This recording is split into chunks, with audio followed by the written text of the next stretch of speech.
हर हर महादेव दोस्तों। तो आप देख सकते हैं कुछ दिन पहले ही मैंने इसका वीडियो डाला था कि कैसे मैंने एक चाय के छोटे से कप में, मिट्टी के कप में मैंने इस तरह से कटिंग लगाई थी। तो 3 कटिंग लग चुकी है। ये एक कटिंग आप देख रहे हैं वो नहीं लगी है, वो फेल हो गई है क्योंकि उसमें एक भी पत्ती अभी तक नहीं निकली है।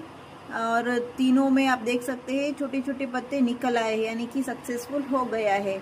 और भी कई सारे हिबिस्कस के मैंने कटिंग लगाए हैं। यहाँ पीछे आप देख सकते हैं येलो वाला है, रेड वाला है, पिंक वाला है, वाइट वाला है, इन सभी। और ये है पर्पल वाला, आप देख सकते हैं। इन सभी की कटिंग भी सक्सेसफुल शायद हो ही जाएंगी। वीडियो अच्छा लगा हो तो लाइक कीजिए।